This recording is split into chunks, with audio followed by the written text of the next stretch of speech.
Araling Panlipunan 4, Quarter 3, Third Periodic Test Reviewer, Version 1. Sagutin ang lahat ng mga tanong. Isulat ang inyong mga sagot sa ibinigay na sagutang papel. Ano ang pangunahing layunin ng pagkakaroon ng watawat ng isang bansa?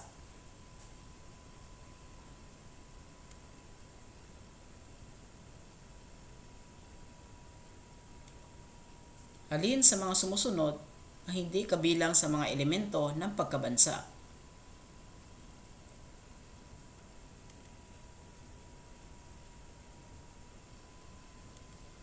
Bakit mahalaga ang pagkakaroon ng isang pambansang wika?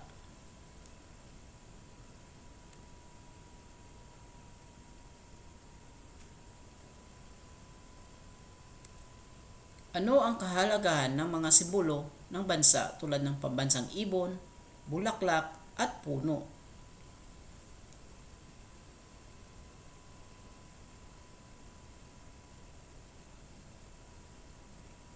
Paano nakatutulong ang pagkakaroon ng isang pambansang awit sa isang bansa?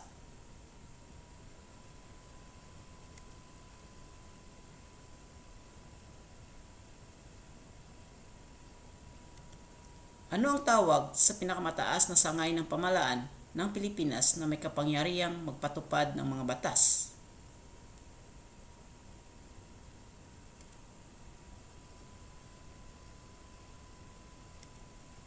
Sino ang namumuno sa sangay ng pamahalaan na tinatawag na ehekutibo?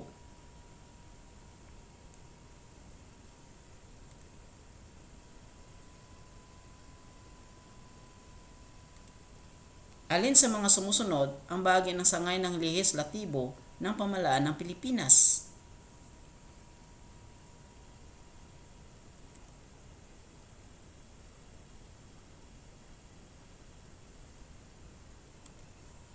Ano ang pangunahing tungkulin ng sangay ng hudikatura sa pamahalaan ng Pilipinas?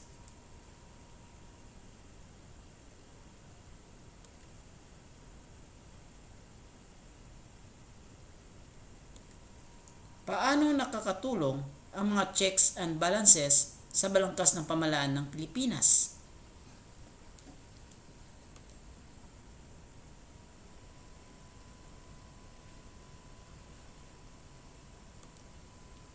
Ano ang pangunahing layunin ng checks and balances sa estruktura ng pamahalaan ng Pilipinas?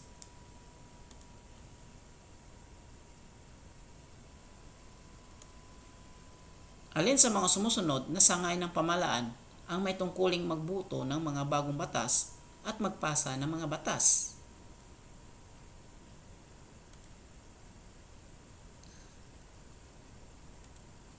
Sino ang namumuno sa sangay ng hudikatura ng pamahalaan ng Pilipinas?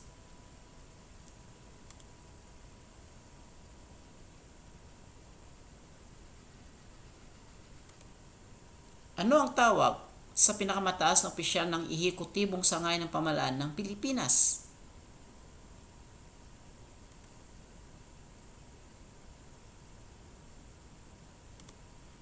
Paano nakakatulong ang sistema ng tatlong sangay ng pamahalaan, ehekutibo, lehislatibo at hudikatura sa demokrasya ng Pilipinas?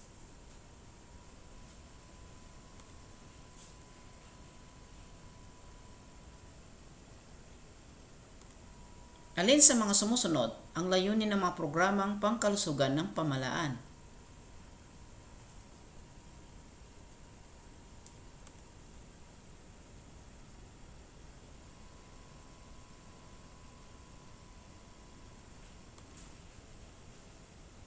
Ano ang pangunahing layunin ng mga programang pang-edukasyon ng pamahalaan?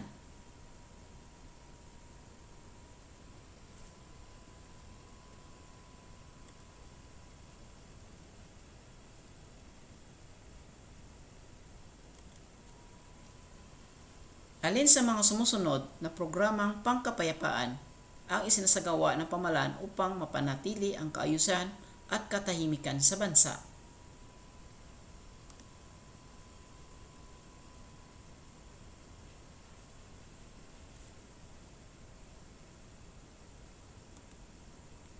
Ano ang papel ng Department of Health sa mga programang pangkalusugan ng pamahalaan?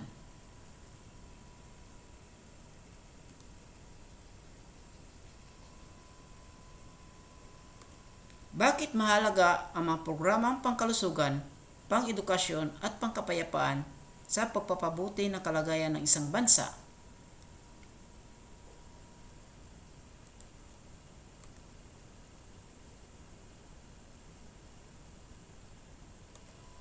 Alin sa mga sumusunod ang isang halimbawa ng programang pangkalusugan na isinasagawa ng pamahalaan?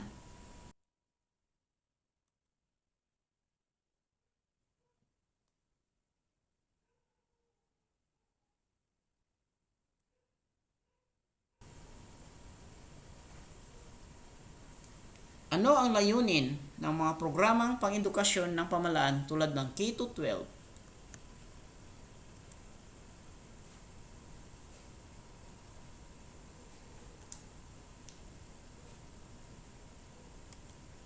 Alin sa mga sumusunod na programang pangkapayapaan ng pamahalaan ang naglalayong tapusin ang mga armadong labanan at magtatag ng katahimikan sa mga lugar na apektado ng kaguluhan?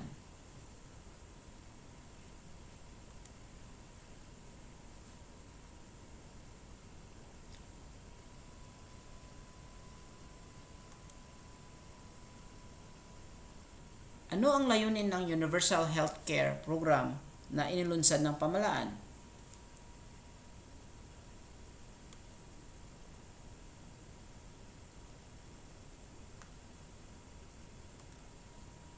Ano ang layunin ng K-12 program na bahagi ng mga programang pang-edukasyon ng pamahalaan?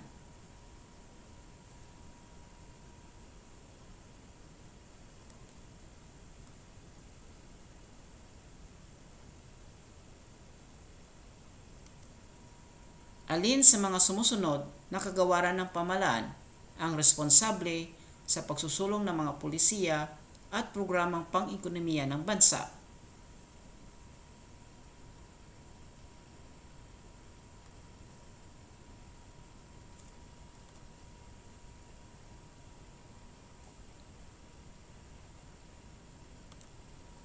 Ano ang layunin ng programang Build, Build, Build ng pamahalaan?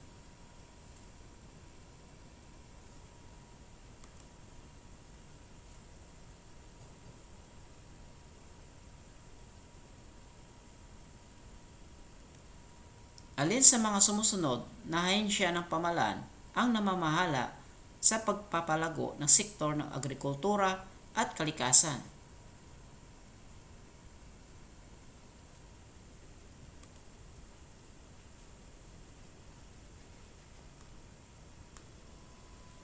Alin sa mga sumusunod na programa ng pamahalaan ang layuning magsulong ng mga industriya at negosyo sa bansa upang palakasin ang ekonomiya?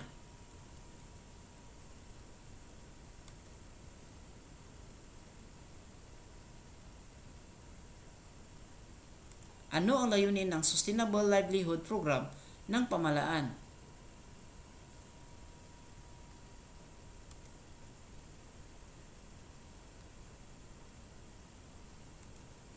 Alin sa mga sumusunod na kagawaran ng pamahalaan ang responsable sa pagsasaayos ng mga pulisiya na may kinalaman sa kalakalan at industriya?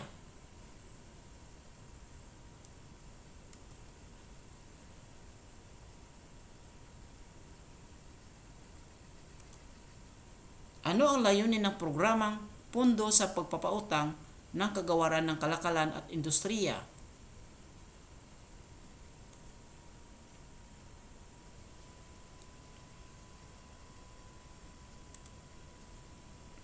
Alin sa mga sumusunod na ahensya ng pamahalaan ang may tungkuling magpatupad ng mga pulisiya at programang may kinalaman sa agrikultura at kalikasan?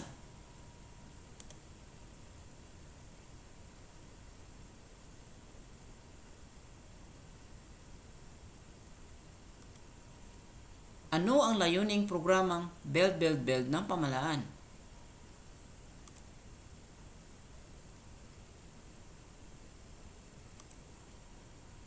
Ano ang layunin ng Sustainable Livelihood Program ng pamahalaan?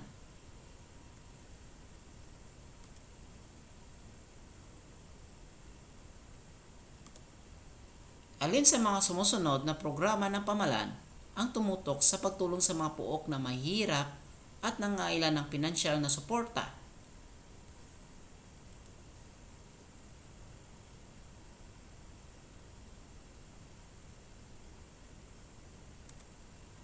Alin sa mga kagawaran ng pamahalaan ang responsable sa pagpaplano at pagpapatupad ng proyekto sa infrastruktura?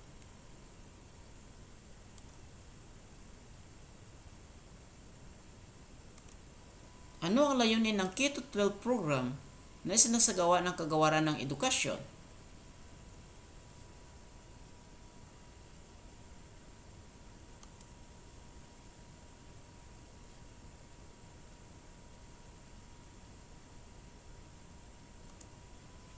Anong kagawaran ng pamahalaan ay may tungkuling magbigay ng serbisyong Anong kagawaran ng pamahalaan ang may tungkuling magbigay ng mga serbisyong pangkalusugan sa mamamayan?